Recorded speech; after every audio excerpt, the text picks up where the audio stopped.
Salam saudara diberkati Tuhan kita Yesus Kristus. Menanggapi satu permintaan yang masuk di channel YouTube saya. Jadi ada permintaan begini, minta dijelasin Yohanes 17 ayat 3 dengan jujur dan pakai akal. Jangan mikirin perpuluhan terus, karena perpuluhan itu untuk suku Lewi, begitu katanya. Yang pertama saya mau bilang bahwa Anda salah menerawang, karena saya tidak sementara memikirkan perpuluhan. Saya tidak memikirkan perpuluhan, saudara. Anda salah menerawang. Yang kedua, Anda minta dijelasin dengan akal. Jujur bahwa akal manusia terlalu sangat kecil. Jadi dengan akal saja sulit bagi saya, bagi kami untuk bisa menjangkau mengerti maksud-maksud Allah. Jadi kalau ada seseorang bisa menyampaikan kebenaran firman Tuhan, itu sebenarnya hanya oleh karena pertolongan Roh Kudus, atas bimbingan daripada Tuhan sendiri, bukan atas kebisaan, atas kepandaiannya. Memang kami harus belajar, harus banyak membaca. Tetapi kalau kami banyak belajar, banyak membaca, dan kami pintar, kami paham, itu juga karena dikaruniakan Allah kepada kami, dikaruniakan Allah kepada saya, bukan atas kemampuan saya sendiri, tapi dikaruniakan Allah kepada saya sehingga saya mengerti dan saya mampu untuk bisa menyampaikan kebenaran firman Tuhan. Nah, benar yang saudara sampaikan bahwa perpuluhan itu untuk suku Lewi, tapi itu di zaman sebelum Yesus hadir ke dunia yang pertama kali. Karena di saat itu suku Lewi secara khusus dipilih Allah untuk melayani umat Allah, melayani ibadah. Mereka tidak memiliki pekerjaan yang lain selain mengatur jalannya ibadah. Nah, untuk kehidupan mereka hari lepas hari, mereka diberi hak untuk menerima 1/10 dari pendapatan saudara mereka, suku-suku yang lain. Dari sana mereka menggunakan untuk hidup mereka hari lepas hari. Nah, di zaman Yesus hadir dan sebelum Yesus kembali ke surga, Yesus memberi pengutusan kepada murid-muridnya dan kepada semua orang yang lain, dan juga yang secara khusus terpanggil untuk melayani Allah, melayani umat Allah.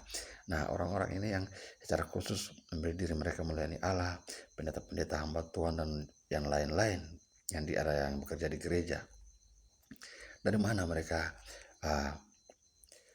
memenuhi kebutuhan mereka hari lepas hari? Salah satunya dari pemberian jemaat, yaitu 1/10. Tapi saudara diberkati Tuhan kita Yesus Kristus, mau saya sampaikan bahwa yang kami berikan 1/10 itu nilainya terlalu sangat kecil dibandingkan dengan pengajaran yang diberikan hamba-hamba Tuhan kepada kami, dibandingkan dengan khotbah-khotbah atau doa-doa yang disampaikan kepada Allah untuk kami, umat-umat Allah. Jadi kalau kami bisa mengerti firman Tuhan, itu nilainya jauh lebih besar dibandingkan dengan 1/10 yang kami berikan, yang digunakan oleh hamba-hamba Tuhan, dipakai oleh hamba-hamba Tuhan untuk kebutuhan mereka. Karena apa yang disampaikan hamba-hamba Tuhan melalui pengajaran yang mereka sampaikan kepada kami atas dorongan Roh Kudus itu, tujuannya untuk mendatangkan kekekalan kepada kami, kekekalan yang mendatangkan sukacita. Jadi kalau ada pendeta-pendeta mengenalkan Allah kepada kami, mengenalkan Yesus kepada kami, mengajari kami untuk percaya kepada Tuhan, kepada Yesus, itu untuk tujuan untuk membawa kami kepada satu kekekalan yang mendatangkan sukacita.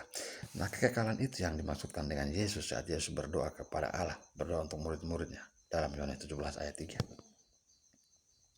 Jadi kalau orang mengenal Allah, mengenal Yesus, itu yang akan membawanya kepada kekekalan. Karena bisa sampai bertemu dengan Allah dalam kemuliaannya harus dalam nama Yesus, harus bersama dengan Yesus. Karena Yesus berkata bahwa akulah jalan dan kebenaran dan hidup. Dan itu akan membawa seseorang datang kepada kekekalan yang mendatangkan sukacita. Jadi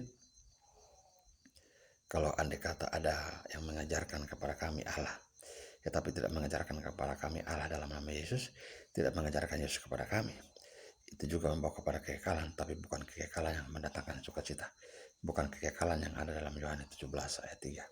Sebab kekekalan yang ada dalam Yohanes 17 ayat 3 bukan juga kekekalan yang artinya orang akan hidup terus tidak akan mati, tetapi kekekalan yang akan diperoleh setelah seseorang meninggal, tubuhnya kembali ke tanah, tapi rohnya kembali kepada Allah, kembali kepada kekekalan, yaitu kembali kepada Yesus, yaitu di mana adalah kekekalan yang mendatangkan sukacita itu, hidup bersama dengan Allah di surga.